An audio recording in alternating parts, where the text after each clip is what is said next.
Hi hello అందరికి welcome back to our channel Srivani simple wife. First time మన channel చూస్తున్నట్టయితే subscribe చేసుకోవడం మర్చిపోద్దు. సారీ టు ఆల్, ఎందుకంటే ఫస్ట్ టైం నేను అప్లోడ్ చేసిన ఈ వీడియో చూసారు కొంచెం మంది. కాకపోతే నాకు ఈ వీడియోకి నేను కొంచెం మ్యూజిక్ యూజ్ చేసిన, వాయిస్ ఇవ్వకుండా, దానికి కాపీరైట్ పడింది. సో నేను దాన్ని డిలీట్ చేసిన, మళ్ళీ అయితే రీపోస్ట్ చేసిన. ప్లీజ్ చూడండి, చూడని వాళ్ళు ఎవరైనా ఉంటే, చూసిన వాళ్ళు కూడా చూసేయండి. ఈ రోజైతే నాగుల పంచమి స్పెషల్ గానైతే నేనైతే మొత్తం క్లీనప్ పెట్టేసుకుంటున్నాను అనమాట. దీపం పెట్టుకోవాలి కాబట్టి మొత్తం దేవుడు ఫొటోస్ అన్ని క్లీన్ చేసుకొని, ఫొటోస్ కి అయితే అన్ని అలంకరణ చేసుకున్నా. ఫస్ట్ సెల్ఫ్ మొత్తం క్లీన్ చేసుకొని అలంకరణ చేసి పెట్టుకున్న, ముగ్గులు అవి ఇవన్నీ వేసుకొని ఇంకా ఫొటోస్ ని మొత్తం బొట్లు పెట్టుకుంటున్నాను అనమాట.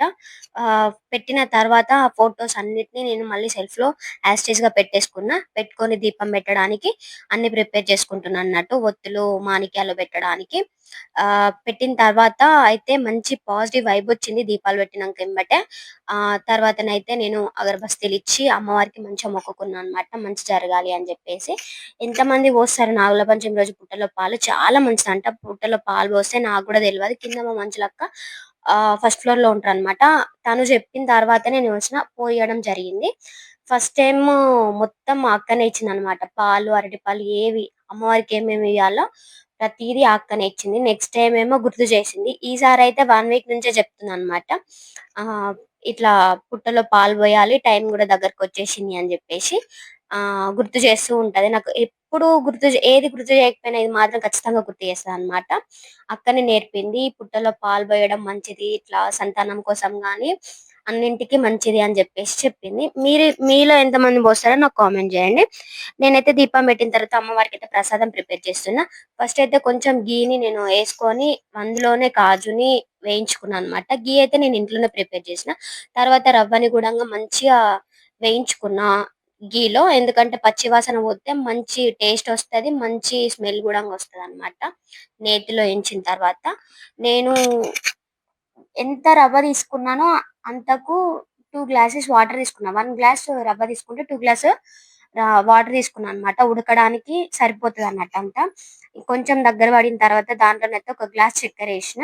ఎక్కువ వేసుకోవచ్చు స్వీట్ తినే వాళ్ళు, ఇంకా మేము తక్కువ తింటాం కాబట్టి నేను 1 గ్లాస్ వేసుకున్నా.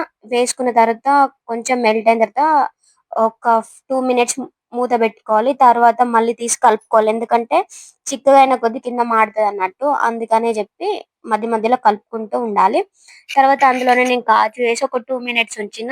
సో ఇప్పుడైతే చూస్తే మన సిర అయితే కంప్లీట్ అయిపోయింది. దీన్ని ఒక 5 మినిట్స్ 10 మినిట్స్ పక్కన పెడితే చల్లారుతుంది అనమాట. నువ్వు తీసుకోయేటప్పుడు వేడిగా తగలదు అనమాట. తర్వాత అయితే పూజ దగ్గరికి వెళ్ళడానికి ఏమేమి కావాలో అన్ని నేనైతే ఇందులో పెట్టుకున్నా. అమ్మవారికి వాయనం గాని, కొబ్బరికాయ, పూలు, అగరబస్తీలు. అసలు అక్కడ అగరబస్తీలు గాని, కుంకుమ ప్యాకెట్, పసుపు ప్యాకెట్ ఇవేవి కట్ చేయడానికి అస్సలు టైం ఉండదు. చాలా మంది పబ్లిక్ ఉంటారు. అందుకని చెప్పేసి నేను ముందే ఇంట్లో అన్ని కట్ చేసుకొని పెట్టేసుకొని పోయినా అనమాట. ఆ పంచామృతాలు పోసిన ఈసారి, పాలు పోయకుండా అన్ని కలిపి పోస్తే బాగుంటది అని చెప్పేసి ఈసారి డిఫరెంట్ గా పంచామృతాలు తీసుకెళ్ళిన, ప్రసాదం కూడా తీసుకెళ్ళిన అన్నమాట. చాలా మంచి అనిపించింది. అమ్మవారికి వాయనంగా అరటిపళ్ళు, వక్క ఇవన్నీ ఉంటాయి కదా, అవన్నీ అయితే ప్రిపేర్ చేసుకున్నాను అన్నమాట. పంచామృతాల్లో అయితే నేను నెయ్యి, పాలు, తేనె, చక్కెర అన్ని కలుపుకున్నా. పెరుగు ఒకటి లేకుండే ఇంట్లో, మేము వెళ్ళేదారిలో షాప్ ఉంటది అని చెప్పేసి అక్కడనే తీసేసుకొని అక్కడే మిక్స్ చేసుకున్నా. ఇంకా ఇవన్నీ ప్రిపేర్ చేసుకున్నా. కొబ్బరికాయని కూడా ఇంట్లోనే క్లీన్ చేసుకున్నా. ఎందుకంటే కొబ్బరికాయ సగం ఉండేసరికి ఎన్నిసార్లు కొట్టినా కూడా పగలట్లేదు. అందుకే దాని చుట్టూరు ఉన్నది మొత్తం క్లీన్ చేసుకొని అన్ని పెట్టేసుకొని వెళ్ళిపోయినా అన్నమాట. చాలా మంచిగా అనిపించింది. ఇంకా గుడికెళ్ళిన తర్వాత ఫస్ట్ నవగ్రహాల చుట్టూ తిరిగి తర్వాత లోపలికైతే దర్శనం చేసుకోవడానికి వెళ్ళాం. అన్ని దేవుళ్ళు ఉంటాయన్నమాట అక్కడ. హనుమాను, అయ్యప్ప స్వామి, సీతారాములు, మళ్ళీ వినాయకుడు, ఇవన్నీ దర్శనం చేసుకున్న తర్వాత మళ్ళీ రావి చెట్టు దగ్గరికెళ్ళి ఉసిరి చెట్టు కూడా ఉంటది. అక్కడ దీపాలు పెట్టుకొని అక్కడ ప్రసాదాలు, నైవేద్యాలు అన్ని పెట్టిన తర్వాత మళ్ళీ క్యూ లైన్‌లోనైతే నించున్నా. ఈసారి ఏంటి స్పెషల్ అంటే అక్కడ సేవా కార్యక్రమంలో మనం తిరుపతిలో చూస్తాం గదా! సేమ్ అట్లనే ఇక్కడ గూడా ఈసారి వచ్చిర్రనమాట. ఇంక అక్కడున్న వాళ్ళే అనుకుంటా. కాకపోతే పోయిన ఇయర్ ఈ 2 ఇయర్స్‌లో నేను మోస్తున్నప్పుడు రాలేదు. కానీ ఈసారి వచ్చిల్లు. అసలు ఏ ఇబ్బంది లేకుండా అందరిని తొందరగా పంపియడానికి జెప్పి పెట్టినట్టున్నారు. ఇంక ఈసారి ఏంది అంటే ప్రసాదాలు గూడా పెట్టిర్రు. ఇట్లా సైడ్‌కి పెట్టిర్రనమాట. ఏ ఇయర్ పెట్టలే గాని ఈ ఇయర్ పెట్టిర్రు. దర్శనానికి మాత్రం చాలా మందొచ్చారు. మేమెళ్ళిందే 11కి. కాకపోతే ఇంక అప్పటికి పెద్ద క్యూ లైన్ ఉంది. అస్సలు అంతమందుంటారని అస్సలు ఎక్స్‌పెక్ట్ చేయలే. చాలా మందున్నారు. ఇంకా మేమెళ్ళిన తర్వాతనైతే దర్శనం మొత్తం కంప్లీట్ అయిన తర్వాత పాలు పోయడానికైతే లైన్‌లో నించున్నాం. నాకన్నా ముందే మా అమ్మ నించున్నాడు. పెద్ద క్యూ ఉందని జెప్పి. మా ఎనక ఇంకా 20, 30 మెంబర్స్ ఉండే. మేము లైన్‌లో కూర్చునిన తర్వాత ఇంకా మా అమ్మ ఉన్ని అన్నయ్య ఇద్దరు కలిసైతే ప్రసాదం తింటున్నానన్నట్టు. ఇంకా నేను, అక్క అయితే లైన్‌లో నించున్నాము. ఇంకొకటి మిస్ అయింది. ఏంటి అంటే మేము అక్కడ బొట్లు కూడా పెట్టించుకున్నాం. పెద్ద పెద్దగా అవి పెట్టిన తర్వాతనే మొహంలో మంచి కలొచ్చిందనమాట. ఇంకా ఈళ్ళైతే ఇద్దరు తింటున్నారిక్కడ. ఇగ తినిన తర్వాతనైతే మళ్ళీ కొబ్బరికాయలు కొట్టే దగ్గరికైతే ఎళ్ళిండు. ఇంకా వాళ్ళక్కడున్న వాళ్ళకి మాట్లాడుకుంటూ వాళ్ళకి హెల్ప్ చేస్తున్నాడనమాట. మార్నింగ్ నుంచి 5కి ఏమో వచ్చిర్రంట. పాపం అరవడానికి వాళ్ళకి కొంచెం ఇబ్బందుంది. ఎంతైనా మనం వినం గదా! పూజ దగ్గరున్నప్పుడు. లేట్‌గా చేస్తాం, నిమ్మలంగా జేసుకోవాలని జెప్పేసి. ఇంకా ఆడవాళ్ళ పూజ అంటే అట్లనే ఉంటది గదా! అందుకని జెప్పేసి ఇగ కొంచెం నడవాలి, తొందరగా గావాలి, బాగా మంది పబ్లిక్ ఉన్నారని జెప్పేసి వాళ్ళ త్రూ మా అమ్మ గూడంగా దాంట్లో జాయిన్ అయ్యి సేవకు ఈసారి పాల్గొన్నాడనమాట. ఇంకా కొబ్బరికాయలు కొట్టిన నీళ్ళన్నీ ఒక బకెట్‌లో పట్టేసిర్రు. అవి వాళ్ళకి మార్నింగ్ నుంచి ఏం తాగాలని జెప్పేసి వాటర్ అందరికైతే సప్లై చేస్తున్నాడు. వాళ్ళందరికీ కొన్ని కొన్ని ఇస్తున్నారనమాట. ఇంకిక్కడైతే కొబ్బరికాయలు కొట్టే వాళ్ళు గూడంగా వచ్చిర్రు. వాళ్ళకి హెల్ప్ జేయడానికి కొబ్బరికాయలు గూడంగా కొట్టిండు. ఇక్కడున్న ఒక అంకుల్‌ని చూడండి. ఆయననైతే ఫుల్ జోక్స్ అంట నిల్చున్న వాళ్ళకి ఇబ్బంది రాకుండా, అబ్బా! అనేటట్టు గాకుండా కొంచెం నవ్విపిచ్చుకుంటున్నాడనమాట. ఇక్కడ మంచి కాంప్లిమెంట్ వచ్చింది. చెప్పినా గదా! దర్శనం ఒక ఎత్తు జరిగిందంట. అక్కడ మంచి పేరొచ్చిందని. ఆ మంచి పేరేంటి అంటే మా అమ్మని మెచ్చుకున్నారనమాట అందరూ. బాగా హెల్ప్ జేసినావు అని జెప్పేసి.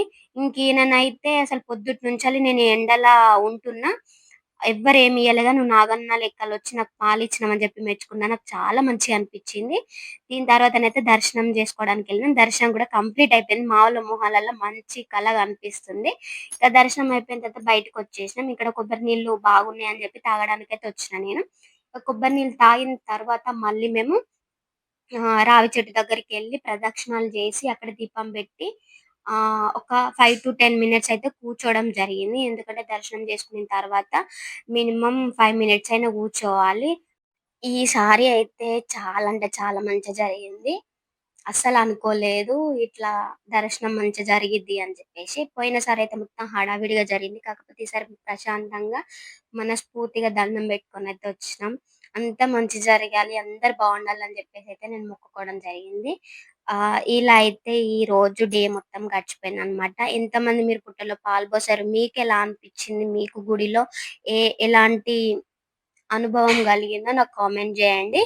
Thank you so much. నా వీడియోని ఆదరిస్తున్న వాళ్ళందరూ బావుండాలి అని జెప్పేసి నేను మనస్ఫూర్తిగా కోరుకుంటున్నా. Thank you so much. Please like, share, subscribe to my channel. ఈ వీడియో మీకెలా అనిపిచ్చిందో కామెంట్ జేయడం అస్సలు మర్చిపోవద్దు. దాంతో పాటు మీకు గుడిలో ఏం జరిగింది, ఎలా దర్శనం జరిగిందో గూడా నాకు కామెంట్ రూపంలో తెలపాలి అని కోరుకుంటున్నాను. థాంక్ యూ సో మచ్ అండి అందరికి.